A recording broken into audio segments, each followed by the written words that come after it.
Hi hello నమస్తే welcome back to my channel MMV Telugu channel. Hello my dear lovely family members and friends, మీరందరూ ఎలా ఉన్నారు? నేను చాలా బాగున్నాను. మీరు కూడా చాలా బాగున్నారని మనస్ఫూర్తిగా దేవుణ్ణి కోరుకుంటున్నాను. ఈరోజు మనం చెప్పుకునే కథ పేరు మిషన్ సక్సెస్. రాసిన వారు కర్రా నాగలక్ష్మి గారు. వెళ్ళిన పని ఏమైంది? కాయా పండా? ఫోన్లో వినిపిస్తున్న భర్త ప్రశ్నకు సమాధానం ఏం చెప్పాలో తెలియక మౌనం వహించింది సుజాత. నువ్వు నీళ్లు నములుతూ కూర్చుంటే ఇక్కడ నాకు ఫోన్ బిల్లు వాచిపోతుంది. అసలు అక్కడికి ఎందుకు వెళ్ళావో గుర్తుందా? తొందరగా ఏదో ఒకటి తెలిసి కొంప చేరు. చెయ్యి కాల్చుకోలేక చస్తున్నాను. కోపంతో మండిపడుతున్న భర్తకి ఏం చెప్పాలో అర్థం కాలేదు. ఇంకా జాప్యం చేస్తే ఇంకెన్ని మంగళహారతులు వినాల్సి వస్తుందో అనే భయంతో ఇద్దరూ చాలా బిజీగా ఉంటున్నారు. మాట్లాడటమే కుదరలేదు. మెల్లగా అంది. మెయిన్ వేషాలు లెక్క పెట్టకు. రాత్రికి ఇద్దరు కొంప చేరగానే అమి తుమి తేల్చేసిరా. శుభంగాడు స్కూల్కి వెళ్తున్నాడా? నువ్వైనా వాడితో తెలుగులో మాట్లాడు. అక్షరాలు దిద్దించు. ఇవాళే వాళ్ళతో మాట్లాడు. ఓకే, ఇక ఉంటాను. ఫోన్ డిస్కనెక్ట్ చేసిన శబ్దానికి ఉలిక్కిపడి ఈ లోకంలోకి వచ్చింది సుజాత. ఏమిటో ఈ కాలం పిల్లలు పెద్ద పెద్ద చదువులు చదివి పెద్ద పెద్ద పదవుల్లో రాణిస్తున్నారు, కానీ జీవితంలో ఓడిపోతున్నారు. కారణాలు వెతికితే ఏమీ కనిపించటం లేదు. పైగా వారి దగ్గర చూపే ఓర్పు భాగస్వామి దగ్గర చూపలేకపోవటం, తాను పట్టిన కుందేలకు మూడే కార్లు అన్నట్లు ప్రవర్తించటం చూస్తే వీళ్ళకి ఇంకా మెచ్యూరిటీ రాలేదు అని అనిపిస్తుంది.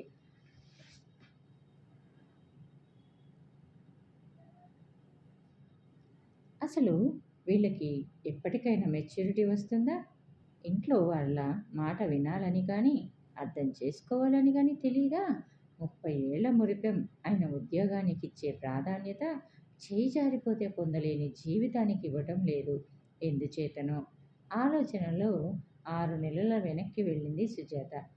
కొడుకు దగ్గర నుంచి వచ్చిన వాట్సాప్ కాలు కింద చోళ్లు పోసింది. ఒంట్లో నెత్తురు ఆవిరైన భావన. నోట్లోంచి మాట రాలేదు. స్పీకర్లోంచి కొడుకు మాటలు విన్న భర్తది అదే పరిస్థితి. ఇదేమిట్రా ఈ నిర్ణయం? ఇద్దరు ప్రేమించే పెళ్లి చేసుకున్నారు కదా, మరిప్పుడు ఇదేంటిలా?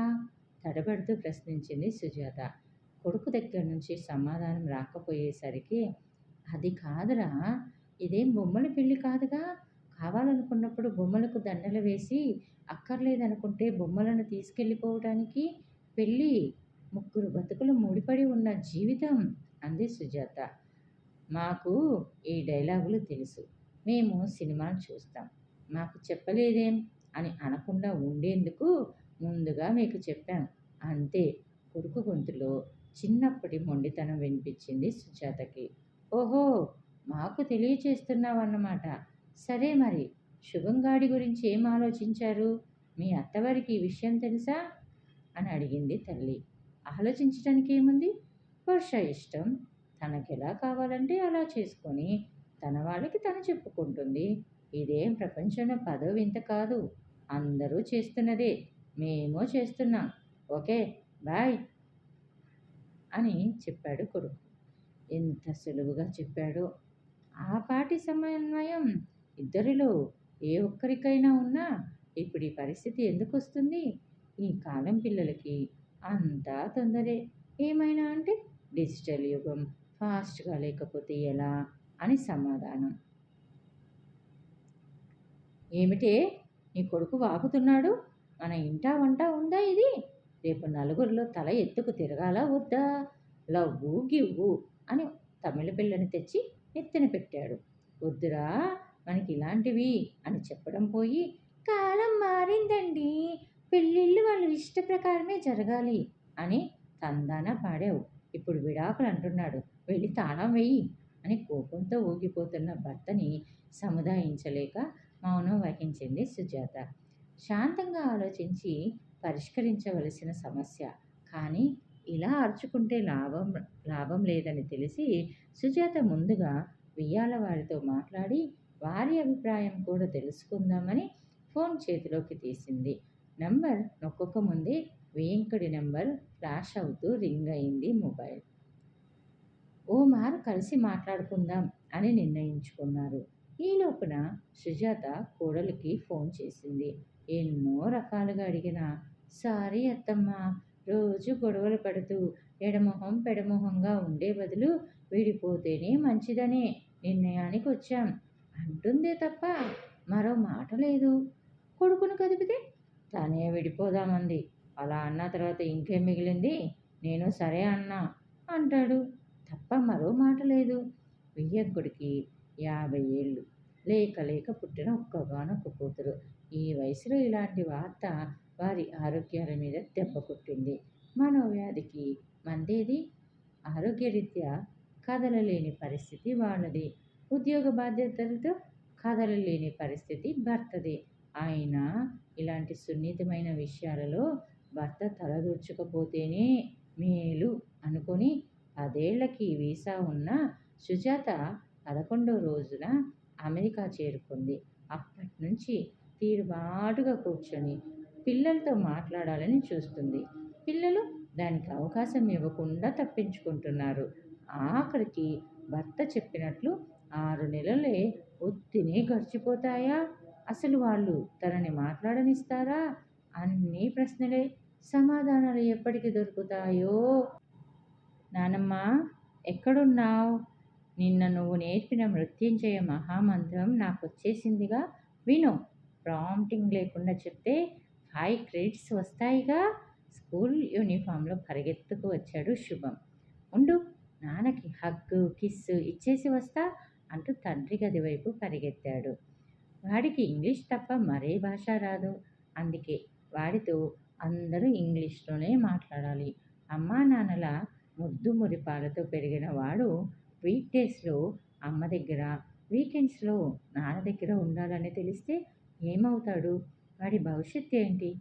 తల్లిదండ్రుల ప్రేమకు దూరమైన పిల్లల వాడు సంఘ విద్రోహిగా మారతాడా? తలుచుకుంటేనే దడ పుట్టించే ప్రశ్నలు కలవరపరచసాగాయి. ఆలోచనలకు స్వస్తి చెప్పి వాడి ఆటపాటలలో మునిగిపోయింది సుజాత. ఆ సమయం దొరికే సమయం అతి తొందరలోనే రాబోతుందని అప్పటికి సుజాతకి తెలియలేదు.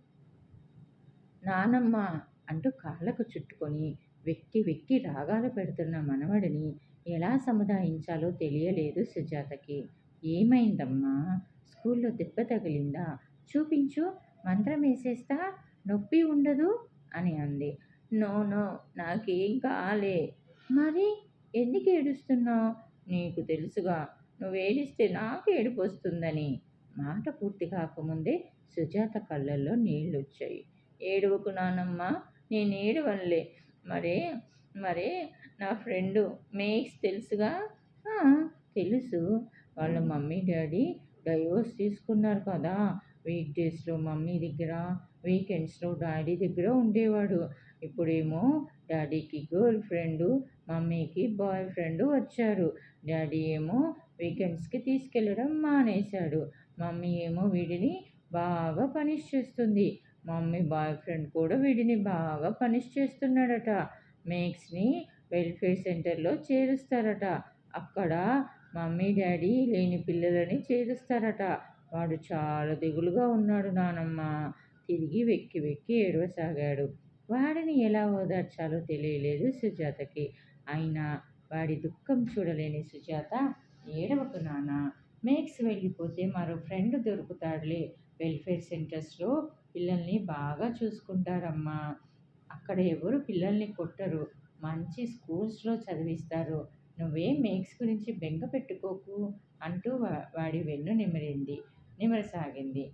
నేనేం మేక్స్ గురించి ఏడవడంలే, ఉక్రోషంగా అరిచినట్లు అన్నాడు శుభం. మరి? అయోమయంగా అంది సుజాత. నీకు తెలుసా నానమ్మ, మమ్మీ డాడీ కూడా డైవర్స్ తీసేసుకొనేటట్టున్నారు. నానమ్మ వైపు చూస్తూ అన్నాడు శుభం. చాచా, అలాంటిదేం లేదమ్మా అనంది. నీకు తెలియదు నానమ్మ, లాస్ట్ జనవరి నుంచి వాళ్ళిద్దరు వేరే వేరే రూమ్స్లో పడుకుంటున్నారు. రోజు గట్టిగా అరుచుకుంటున్నారు కూడా. మేక్స్ మమ్మీ డాడీ కూడా డైవోర్స్కి ముందు ఇలాగే చేసేవారట. నాకు తెలుసు, వీళ్ళు కూడా డైవోర్స్ తీసుకుంటారు బావురుమన్నాడు శుభం. మనవడిని నిద్రపుచ్చుతున్న సుజాతలో ఎన్నో ఆలోచనలు.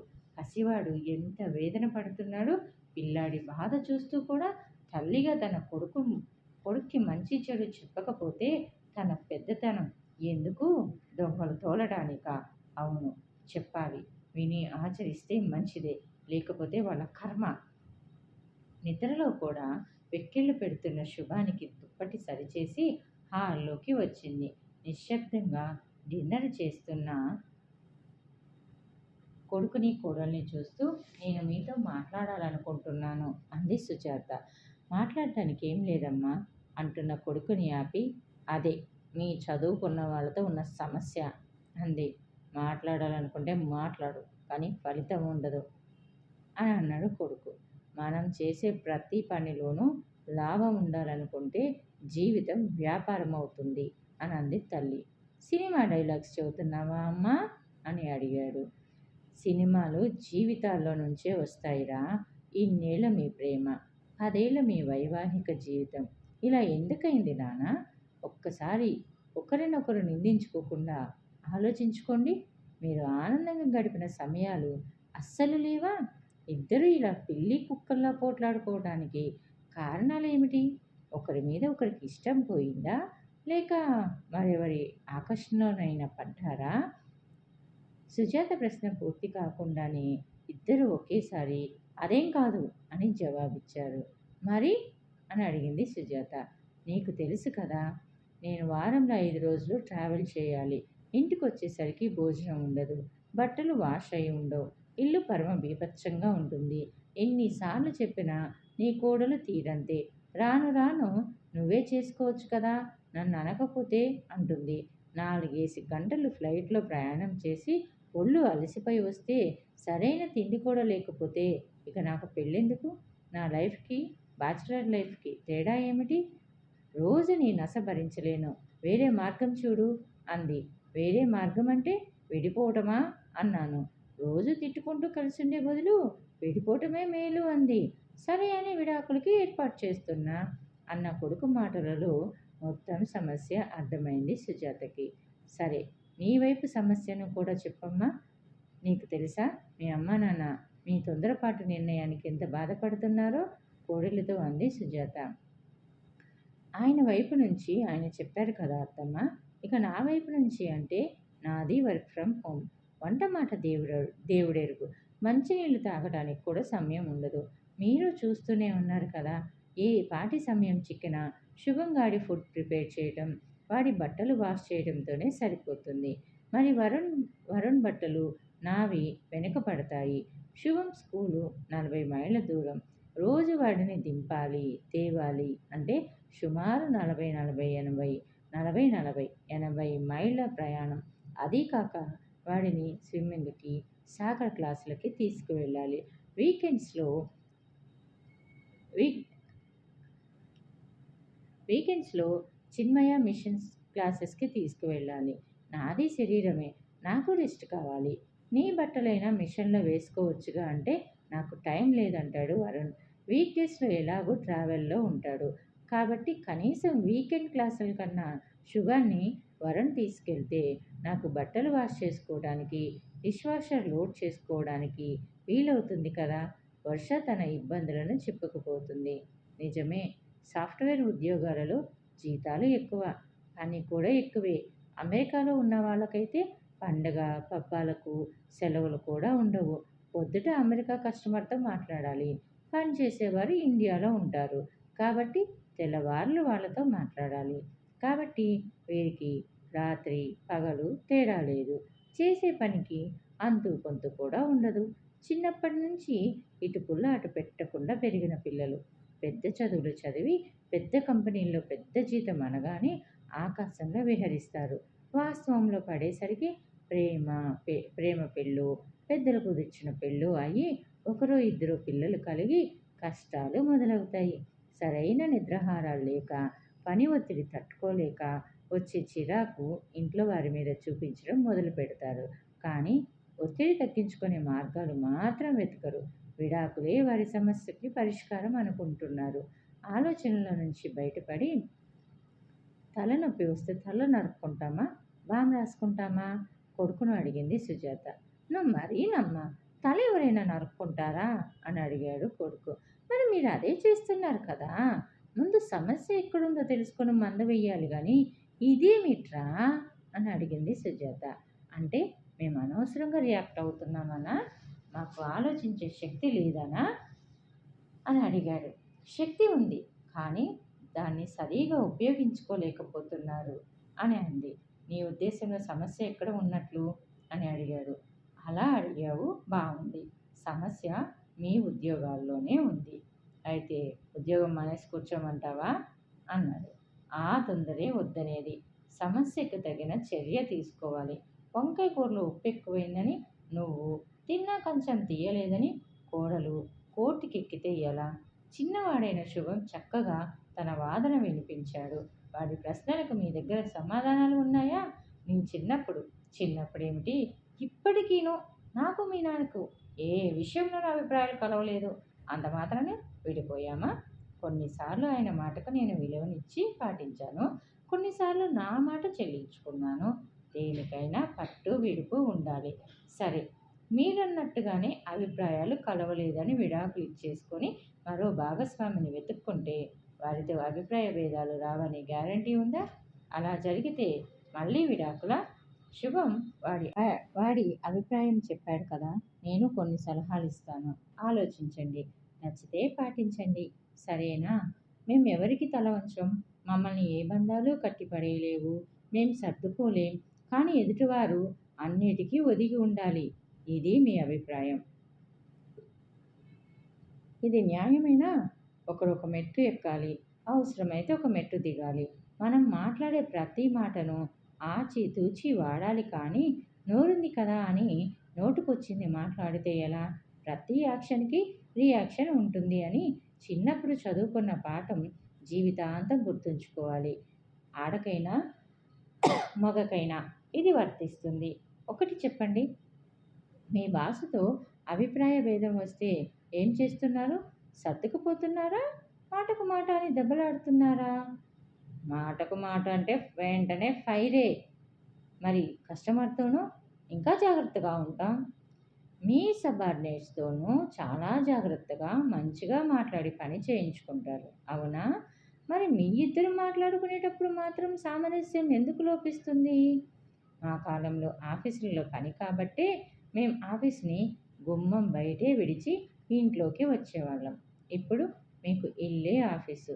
కాబట్టి మీ ల్యాప్‌టాప్ మూసేయగానే మీ లైఫ్ మొదలవుతుంది. మీరు చేసే ఉద్యోగం 30 ఏళ్ళు మాత్రమే. అది గుర్తుంచుకోవాలి. మిమ్మల్ని గమనించిన తర్వాత నాకు బోధపడింది ఏమిటంటే, ఇంటి పనులు నేనెందుకు చెయ్యాలి? మగాడిని అనే అహంకారం మీది. నీతో సమానంగా ఉద్యోగం చేస్తున్నప్పుడు అన్నీ నేనే ఎందుకు చెయ్యాలి అనేది వర్ష అభిప్రాయం. మొత్తం మీ సమస్యలకు ఇదే కారణం. దీనికి సింపుల్‌గా ఒక సొల్యూషన్ చెప్తాను, వినండి. ఇద్దరు బాగా సంపాదిస్తున్నారు కాబట్టి మీ ఇంటి పనులకి పని మనిషిని పెట్టుకోండి. పిల్లాడి స్కూల్‌కి దగ్గరగా ఇల్లు తీసుకుంటే ప్రతిరోజు 40 మైళ్ళ దూరం ప్రయాణం తగ్గి నీకు అలసట తగ్గుతుంది. వండుకోవడానికి సమయం లేదని ఏదో ఫాస్ట్ ఫుడ్ తిని, లేకపోతే అసలు తినక నీరసపడి ఆ కోపం పిల్లాడి మీదో, భర్త మీదో చూపించే బదులు ఇండియన్ స్టోర్‌లో దొరికే కూరలు తెచ్చుకొని అన్నం వండుకుంటే సరి. లేదా ఇళ్లల్లో తయారు చేసి హోమ్ డెలివరీ చేసే వాళ్ళు కూడా ఉన్నారు. అలాంటి వాళ్ళతో రోజువారీ ఏర్పాటు చేసుకున్నా హాయిగా గడిచిపోతుంది. మరో ముఖ్యమైన సంగతి, స్ట్రెస్ మేనేజ్మెంట్. మన శరీరాన్ని, మైండ్‌ని అప్పుడప్పుడు రీఛార్జ్ చేసుకుంటూ ఉండాలి. మధ్య మధ్యలో మీకోసం మీరు సమయం వెచ్చించుకోవాలి. శని, ఆదివారాలలో మరీ ముఖ్యమైన కాల్స్ అయితే తప్ప ఆన్సర్ చేయకండి. మీ కుటుంబంతో మీకు నచ్చిన రీతిలో గడపండి. 3, 4 నెలలకొకసారి ఔటింగ్‌కి వెళ్ళి రండి. ప్రతి చిన్న విషయానికి విడాకులు కాదు పరిష్కారం.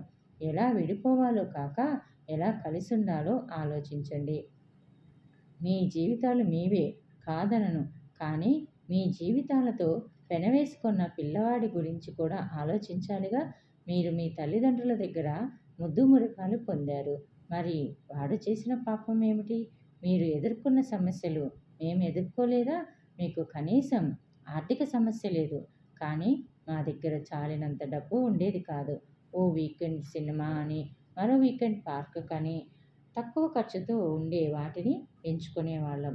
అంతేకాని పిల్లలని ఇంటిని వదిలిపెట్టేయాలని ఎప్పుడూ అనుకోలేదు. భార్యాభర్తలు ఒకరికి ఒకరు ఒదిగి ఉండటం తప్పు కాదు.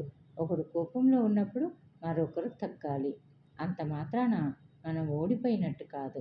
సంసారం సాగరం అన్నారు కానీ సంసారం సమరం అనలేదు. ఈ చిన్న విషయం మీకు అర్థమైతే చాలు. నేను చెప్పాలనుకున్నది చెప్పాను. మీకు నచ్చితే ఆచరించండి. లేదా మీ ఇష్టం. నాకు పిల్లాడికి ప్రయాణానికి ఏర్పాట్లు చేయండి. నేను వాడిని అనాథగా వదల్లేను అనేసి బెడ్రూమ్లోకి వెళ్ళి తలుపేసుకుంది. తన సూచన వాళ్ళకి ఆమోదయోగ్యమవుతుందో కాదో తెలియని ఆందోళన. తెల్లవారే వరకు నిద్రను ప్రసాదించలేకపోయింది. శుభం మెల్లగా నానమ్మా అని పిలవటంతో మెలకువ వచ్చింది సుజాతకి. పద నానమ్మ, బ్రష్ చేసుకుందాం అనడంతో తలుపు తీసింది సుజాత. సర్ప్రైజ్! సర్ప్రైజ్ శుభం అంటున్న అమ్మా నాన్నల్ని నమ్మలేనట్లు చూశాడు శుభం. ఇల్లంతా అలంకరించిన కొవ్వొత్తులని, డైనింగ్ టేబుల్ పైన పెట్టిన పువ్వులని, కేక్ని చూసి wow! I love you! I love you mummy daddy! నానమ్మ దా ఫ్యామిలీ హగ్ టైం అంటున్న శుభం మొహంలో కోటి చంద్రుల కాంతిని చూసింది సుజాత. 1 సెకండ్ అని మిషన్ సక్సెస్ అని భర్తకి వాట్సాప్లో మెసేజ్ పెట్టి పరుగున వచ్చింది సుజాత. ఇదండి కథ. కథ బాగుందా? నచ్చితే ఒక చిన్న లైక్ ఇవ్వండి. అలానే నేను చెప్పే విధానం నచ్చితే నా ఛానల్ని సబ్స్క్రైబ్ చేసుకొని మీ అమూల్యమైన సపోర్ట్ని నాకు తెలియచేయగలరని మనస్ఫూర్తిగా కోరుకుంటున్నాను. అలానే ఇంత మంచి కథని మనకు అందించిన కర్రా నాగలక్ష్మి గారికి మనందరి తరపున నేను ధన్యవాదాలు తెలియచేసుకుంటున్నాను. ఓకేనా? Thanks for the watching. Bye bye. Take care. See you soon again.